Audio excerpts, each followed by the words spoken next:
Matapos na ang kagabuhan ng Marcos administration. Marcos resign! Marcos resign! Marcos resign! Marcos resign! Marcos resign! Goods.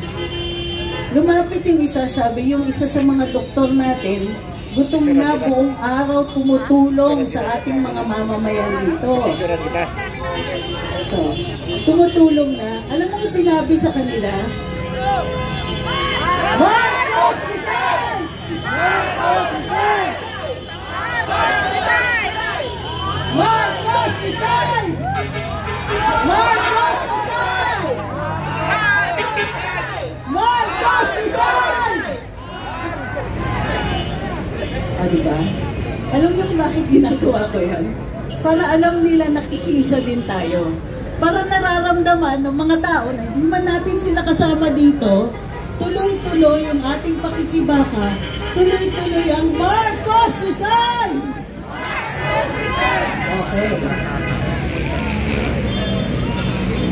So, ibig sabihin, nang nasa Cebu, yung isang doktor yun or relief worker, hindi pinakain kasi sabi, hintayin niyo muna.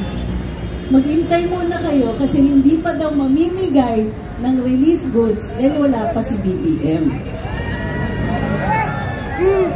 Saan ka nakakita? Yung presidente, kunwari magbibigay ng ayuda, pero pinag-iintay niya yung mga gutom. Hindi lang yun. Marcos resign! Marcos resign! Marcos resign! Marcos resign! Okay. Pinag-hintay ng presidente ang mga taong gutom. Marcos resign! Marcos resign!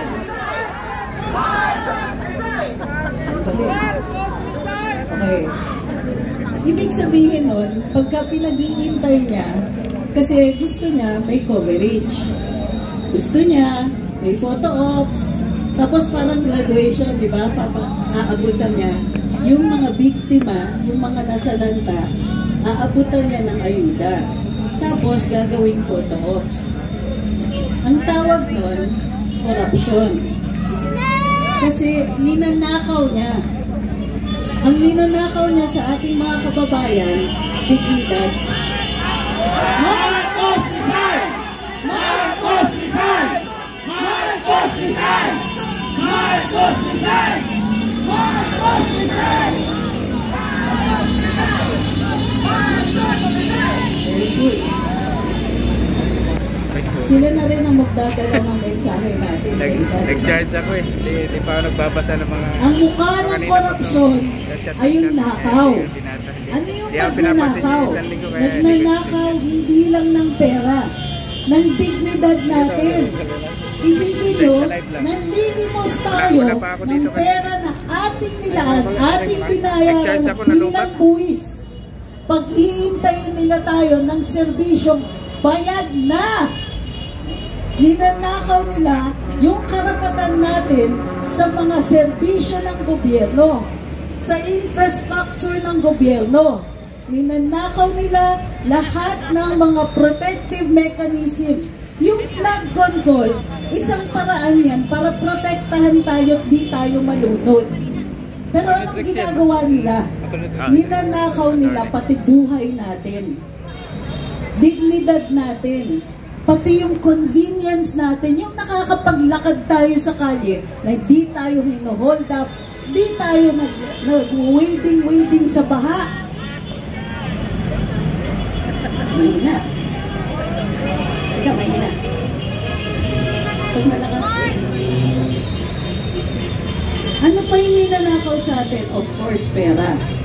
Pero ano yung nire-represent ng pera na yun? Crime enforcement, law enforcement. Bakit ang taas ng crime rate? Hindi dahil mahina yung mga pulis natin, magigiting ang ating mga kapulisan. Pero kulang sila eh. Bakit kulang? Wala tayong pambayad. Wala tayong pambayad ng benepisyo. Wala tayong pambayad para mabuhay sila na may dignidad naman. Sinasanay tayo ng ating gobyerno doon ulit sa pwede na. Marcos resign! Marcos resign! Marcos resign! Marcos resign! Marcos resign! Marcos resign! Marcos resign! Woo! Marcos resign!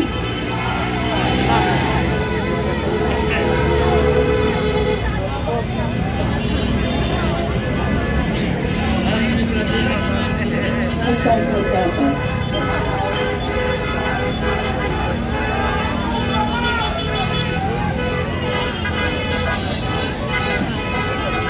Marcos resign! Marcos resign! Marcos resign!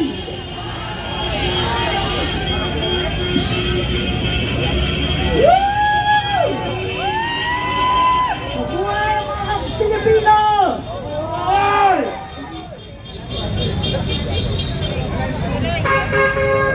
Marcos resign! Marcos resign! Marcos resign! Yung Muli. Ben resign. Hindi pera ang ninanakaw sa atin. Serbisyo, infrastructure, kasama dyan ang flood control, law enforcement, depensa sa ating sariling bayan, pati dignidad natin bilang mga Pilipino. Binibenta ni Marcos dignidad ng Pilipino sa mga dayuhan. May mga dayuhan na ayaw ng Duterte. Sila po ay nagdidikta sa ating Pangulo. Pati ba naman yan?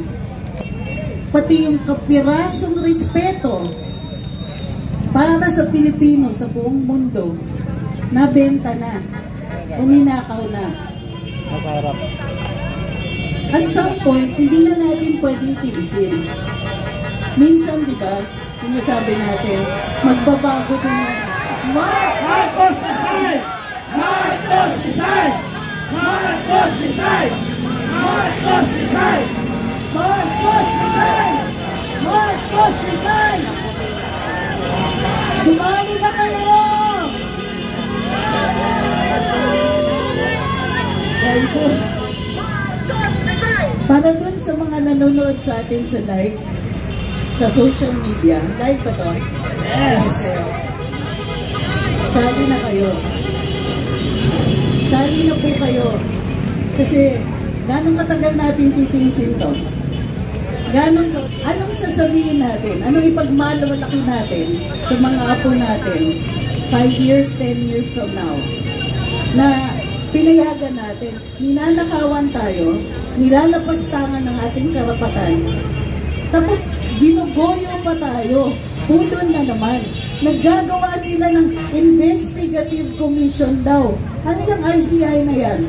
Bakit hindi police? Bakit hindi NBI? Bakit hindi ombudsman? Bakit kailangan gumawa pa ng panibagong investigative committee na Marcos resign! Marcos resign! Bakit kailangan gumawa ng committee? Mismo. Unang-una, para pumagal. Dahil mabagal, sino yung nakalabas ng bansa? Dahil mabagal, at takot yung ibang mga opisyalis, ikaw bukas, pinapatawag daw si Martin Romualdez.